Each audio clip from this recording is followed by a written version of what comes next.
In this video, we're diving into the brutal world of Warhammer 40k's Darktide game, focusing on the lore of one of its mightiest warriors. Have you ever wondered where these giant fighters come from, or how they fit into the vast lore of the 40k universe?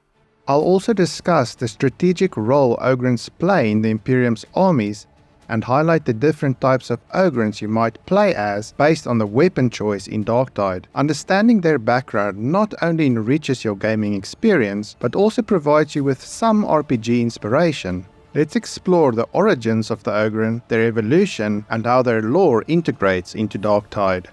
So who exactly are the Ogryns? These colossal beings are a physically powerful abhuman mutant subspecies of humanity. For those of you who are new to the term, abhuman refers to the genetic offshoot of humans within the Warhammer 40k universe, who have adapted to extreme environmental conditions. Ogryns, for instance, evolved on prison worlds, harsh, cold and high-gravity planets used as massive jails. This challenging environment necessitated dramatic adaptations, resulting in their immense size and strength, but at the cost of intellectual development. Though termed normal, these human ancestors of the Ogryns were mostly descendants of the most ruthless and vicious criminals from the Age of Technology, a period when technology peaked. But despite such advancements, society's solution for dealing with these criminals was to exile them to prison worlds.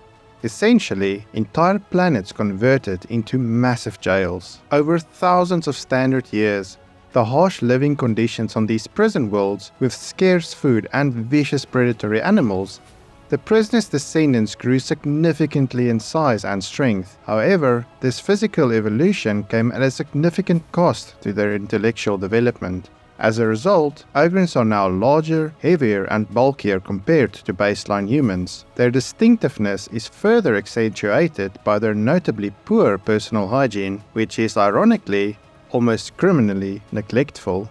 Initially, the Imperium viewed these abhuman subspecies with hostility, often waging wars to exterminate those deemed too mutated to reintegrate into humanity. However, over time, the Ogryns proved to be an exception. Recognizing their significant military value, the Imperium swiftly and efficiently reintegrated Ogryns into civilization and their regiments, making them one of the few abhuman races to regain such status. So what makes Ogryns the toughest and largest soldiers in the regiments of the Astra Militarum?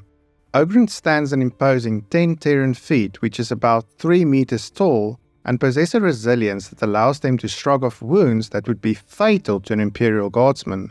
Their thick skin is resistant to most enemy fire, and even in the process of taking down an Ogryn, they are known to cause considerable damage to their adversaries. Additionally, their massive stature provides excellent cover for more vulnerable troops in their regiments, such as sharpshooters. But despite their impressive physical capabilities, Ogryns do have mental deficiencies and are easily confused, which requires a unique approach to their training. Unlike standard regimental training, instruction for Ogryns focuses on simple, clear commands. This simplicity has become the main strategy for officers training these giants for battle. Imperium officers quickly learned that even seemingly simple orders, like securing a position marked by a distant rock, could overwhelm Ogryns, resulting in blank stares or even frustrated outbursts that disrupted training camps. More complex commands, such as forming specific formations, typically got lost in translation. However, Ogryns excel when given straightforward commands,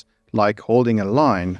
This simplicity in commands has defined their role on the battlefield, leading to their frequent deployment as shock troopers in the direct assaults with the Astra Militarum's Militarum Auxilia. What type of equipment do Ogryns use to maximize their effectiveness on the battlefield? Well, given their unique needs and abilities, the equipment chosen for Ogryns is robust, simple to operate, and easy to maintain, and most of all, suited for close-range combat. It's not uncommon for Ogryns to use anything at hand as an improvised weapon. A prime example is their signature Ripper guns, aptly named for their ability to tear through almost anything. These guns are custom-made with burst limiters to prevent non-stop firing, a necessary modification given the Ogryns' tendency to overuse the trigger for the sheer joy of the destruction it wreaks. Additionally, These guns are robust enough to serve as clubs, equipped with large bayonets, making them effective even when ammunition is depleted.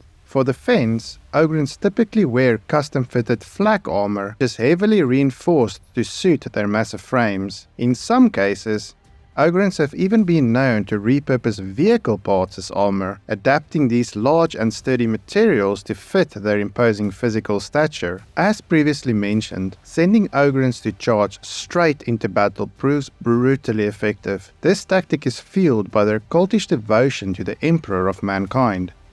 Ogryns holds a steadfast belief that the Emperor watches over them at all times, to such an extent that they interpret any order from their officers as coming directly from the Emperor himself.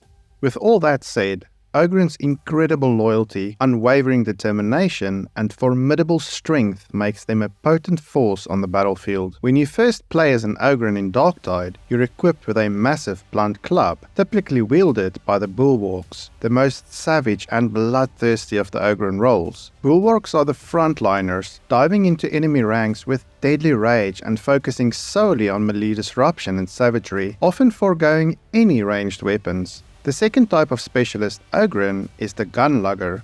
Rarer due to their ability to retain some training information, these Ogryns are armed with massive, heavy long-range weaponry like autocannons, which they can manage and even fire on the move, thanks to their immense size and strength. However, true to Ogryn nature, they often use these heavy weapons as clubs in close combat, disregarding their officers' orders. And lastly, the most stubborn Ogryns are classified as Bulwark. These warriors are outfitted in custom-made armor, reinforced with massive slab shields capable of absorbing significant enemy fire. For ranged attacks, when necessary, they are equipped with grenadier gauntlets.